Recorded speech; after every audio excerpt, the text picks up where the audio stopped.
Avatar, Fire and Ash continues Jake Sully and Neytiri's story as they face a new, more aggressive Na'vi tribe tied to fire and destruction. The film explores a darker side of Pandora where not all natives are united, and the real threat isn't just humans anymore. It's a civil war for the soul of the planet. It's about survival, family, and what happens when Pandora turns on itself. Hey, how you guys doing? And once again, I'm working on the intro. I'm working on my announcer voice. So one day, soon, I'm going to have that perfect intro voice. But I'm working on it. But once again, thank you for clicking on this review. And my question is, have you seen it? So let me give you my overall view of this movie, and then we'll get into the highlights and my disappointments. But first, let me say, this runtime is 3 hours and 15 minutes. And when I say you feel every single minute, I mean it. You feel every minute. Like there was points, and I'm guessing around the 2 hour 15 mark, I thought the movie was over. I thought it was going to be like a to be continued, and it's going to be like a part 2 to this third trilogy of Avatar, and I was wrong. The movie continued, and then probably like 15, 20 minutes later, I thought the movie was over, but I was wrong. And it continued, and it continued, and it continued, and I thought this movie was never going to end. I thought I was going to end up living, me and my family, living in a movie theater at that point. But of course it ended. So when it comes to the runtime, you feel it. Like, I'm no professional director or writer, but they could have shaved off at least 45 minutes. At some point, shave it off. Like Avengers Endgame, that was 3 hours and 1 minute. But it was enjoyable, so you didn't really feel the 3 hours. Like this movie, Avatar, Fire and Ash, was a good movie, but not 3 hours and 15 minutes worth. But regardless of the runtime, the viewing experience was amazing. Like I forgot, like halfway through, not even halfway, like maybe 15, 20 minutes in, that this was 99% special effects.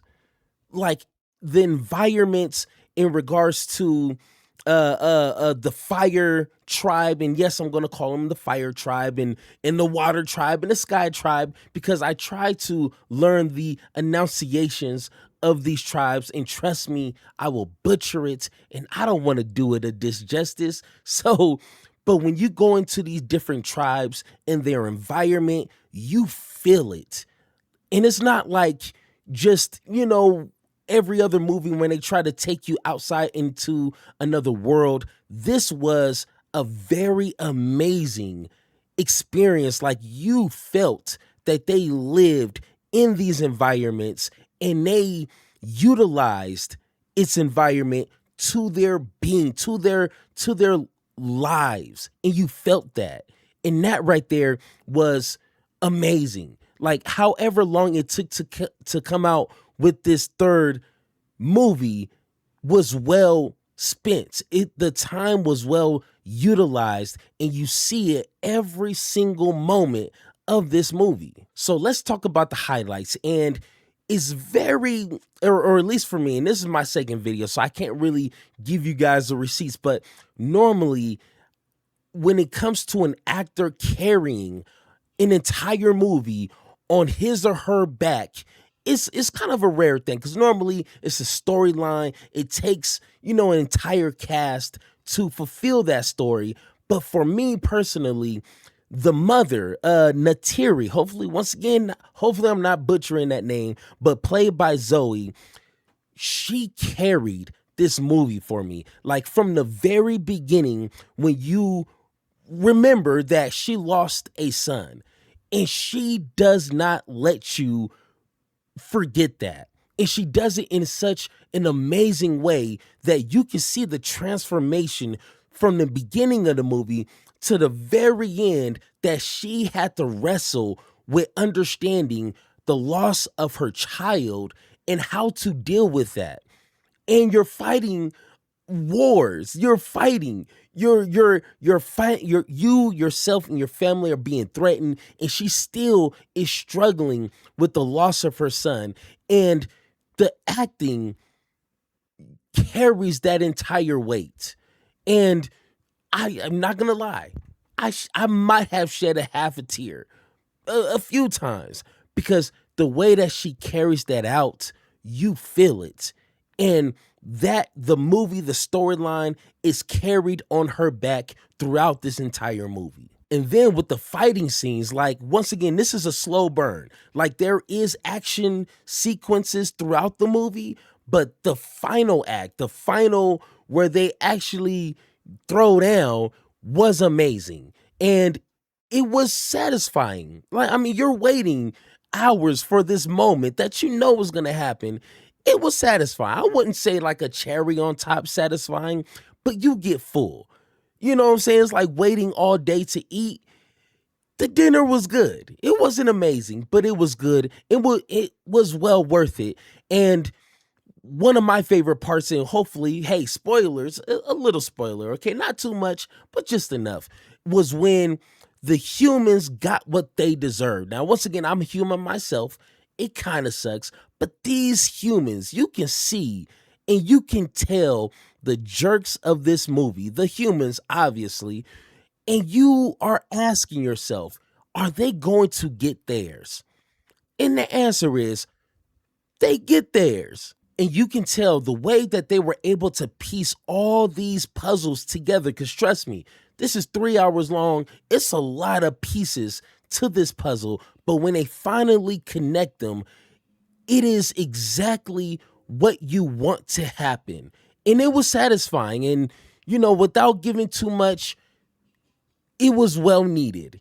And it was a nice button to this trilogy with this fire and ash civil war within this movie. So let's talk about the letdowns. Let's talk about the cons of this movie and just how Zoe and her character had to carry this movie on her back. One of the people she definitely had to carry from start to finish was, let me make sure I get his name right, Britton Delton. Britton Delton, he's the human in a movie that is living with the avatars, living and utilizing the mask until some things happen. And let me tell you, okay, I'm going to be honest. I'm not an actor myself, which, you know, I might be able to surprise some people, but this right here was bad acting at its peak. Like every scene that he was in, you can tell it brought you out of the movie and let you know these are just people acting. And even when, you know, here's a spoiler, and once again, I hope you done watched it at this point, but even during his death scene, it felt unbelievable. Like the way that he played dead, I didn't even believe it. That's how bad of acting this was.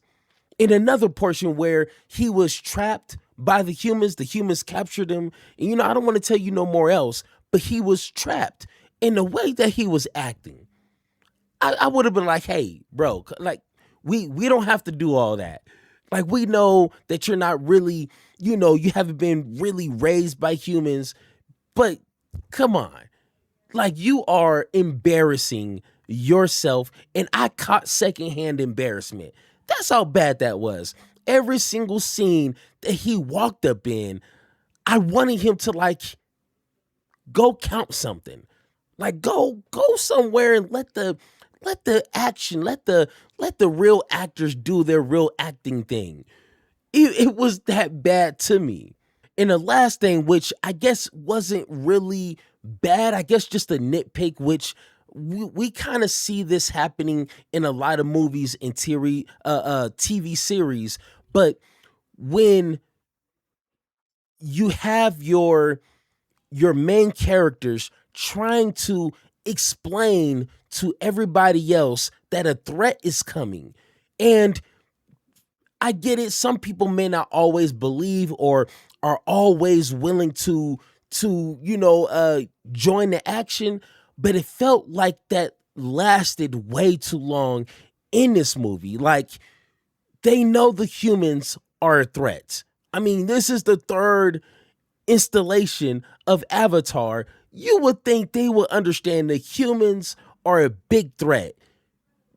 It took like 2 hours and a half to convince everybody else within this world, within Pandora, to be like, hey, what are we doing here? Let's get ready for these humans because we know they are coming back. And when they come back, it's like almost too late. And it felt like if they were prepared a little bit more early, maybe that could have shaved 45 minutes off this movie. But like, like it just gets annoying where, you have characters within the story trying to convince other people and they're just not listening. And it's like, we done seen it. Please get on the same page and listen. So once again, guys, that is my review of this movie without giving too many spoilers. And once again, this is the new channel. I'm still trying to figure out when and where and even if I want to even do spoilers. But for this one, it felt like I needed to give a little bit to kind of get my point across. And once again, guys, thank you for watching. Any suggestions in the comments down below is well needed, is welcoming at this point because this is my second video. And once again, I appreciate you guys watching, and I will see you in the next review.